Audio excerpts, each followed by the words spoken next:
नमस्कार स्टूडेंट्स, आज का हमारा जो टॉपिक रहेगा searching operation of B tree. कि बी ट्री के अंदर अगर आपको कोई बी ट्री बना के दे रखी है तो उसके अंदर अगर हमें कोई एलिमेंट सर्च करना है तो हम किस तरह से करेंगे।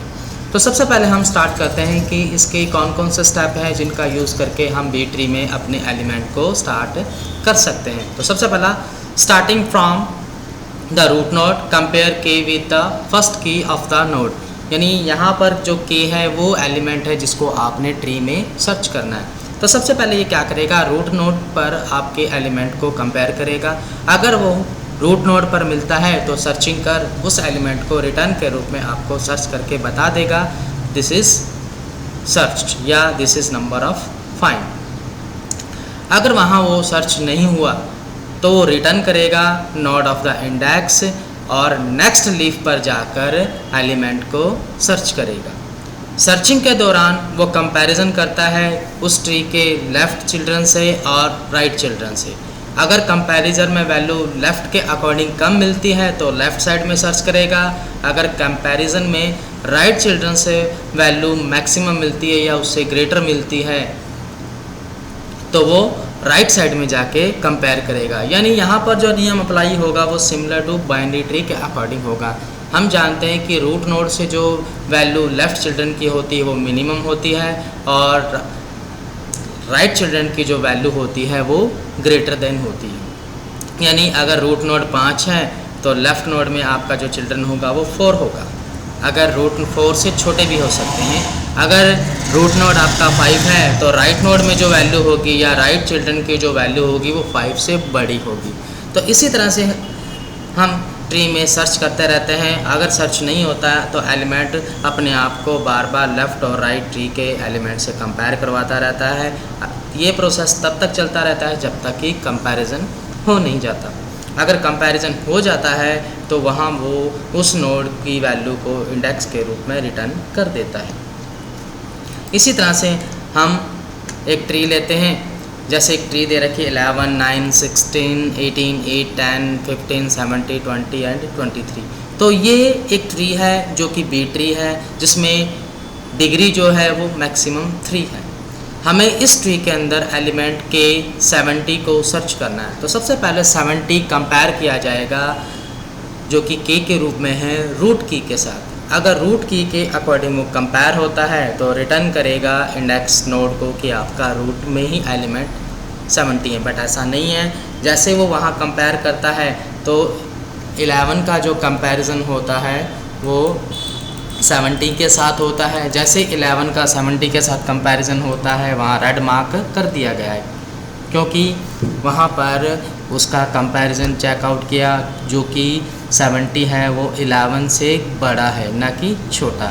अगर छोटा होता तो वो नेक्स्ट एलिमेंट पे जाता यानी लेफ़्ट साइड में जाता है, जबकि यहाँ पर वो ग्रेटर देन है इसलिए वो राइट साइड में जाएगा। यानी सबसे पहले 70 को 11 के साथ कंपेयर किया। कंपेयर करने के बाद वहाँ उसको वो फाइंड नहीं हुआ। फाइंड नहीं होने के बाद वो नेक्स्ट नोड पे जाएगा।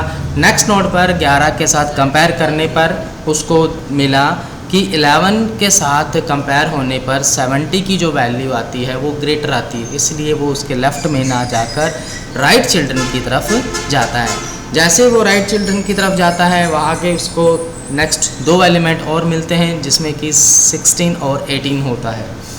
सबसे पहला कंपैरिजन वो 16 के साथ करेगा। जैसे 16 के साथ कंपैरिजन में आता है तो कंपैरिजन में वो ग्रेटर मिलता है। उसके बाद उसका कंपैरिजन 18 के साथ होता है और 18 के साथ कंपैरिजन होने पर वैल्यू जो मिलती है उससे लेस मिलती है। यानी हमारा जो भी एलिमेंट आएगा वो 16 और 18 के मिड में कहीं ना कहीं आना चाहिए। दोनों के साथ कंपेयर करने के अकॉर्डिंग जब वो 16 के साथ कंपेयर होता है तो वहाँ 16 को रेड मार्क करके दिखाता है कि यहाँ पर ये इसके साथ कंपेयर हुआ है। इसी के साथ जब वो 18 के साथ कंपेयर होता है देन वो 18 को रेड मार्क करके दिखाता है। लेकिन दोनों के साथ कंपैरिजन नहीं होने पर नेक्स्ट जाता है। नेक्स्ट जाने पर उसको मिलता है कि वैल्यू जो है 16 और 18 के बीच है, इसलिए वो क्या करता है दोनों के मिड में कहीं जाकर वो चेकआउट करता है। जैसे चेकआउट करता है तो उसको 70 फाइंड हो जाता है। 70 फाइंड होने पर उसको एक वैल्यू रिटर्न करता है यानी कि इज़ फाउंड। जैसे केस फाउंड होता है तो वो उस 70 का इंडेक्स नंबर और नोड नंबर रिटर्न कर देता है। तो इस तरह से हम किसी भी या बी ट्री के अंदर एलिमेंट को आसानी से सर्च कर देते हैं। यानी कुल मिला के अपन ये कह सकते हैं, इसका जो स्टेप रहता है वो ये कहता है कि सबसे पहले जो भी ट्री है, अगर उस ट्री में कोई भी एलिमेंट आपने फाइंड करना है तो सबसे पहले रूट नोड के साथ फाइंड किया जाएगा। यानी जो भी एलिमेंट है उसको आप फर्स्ट की मानोगे और उस फर्स्ट की को रूट नोड के साथ कंपेयर करो। अगर कंपैरिजन में इक्वल वैल्यू आती है तो रिटर्न क्या करेगा, node of the index number. अगर वो ट्रू नहीं आती है तो वो क्या करेगा, नेक्स्ट रूट नोड के नेक्स्ट एलिमेंट पर जाएगा, चाहे वो लेफ़्ट चाइल्ड की तरफ है चाहे वो राइट चाइल्ड की तरफ है। तो सबसे पहले वो कंपेयर करेगा कि अगर रूट नोड से इंडेक्स या के वैल्यू लेस देन है तो वो लेफ़्ट चिल्ड्रन की तरफ जाएगा या लेफ़्ट बॉडी की तरफ जाएगा। अगर कंपैरिजन में वैल्यू या की पॉइंट की जो वैल्यू आपने दी है अगर वो कंपैरिजन में रूट नोड से ग्रेटर है तो वो राइट साइड में जाके या राइट नोड पर कंपैरिजन करेगा। तो इस तरह से प्रोसेस ये चलता रहता है जब तक कि एलिमेंट सर्च नहीं होता है। जैसे ही एलिमेंट सर्च हो जाता है, सर्च होने के बाद रिटर्न करता है आपको उस इंडेक्स की वैल्यू या उस नोड की वैल्यू।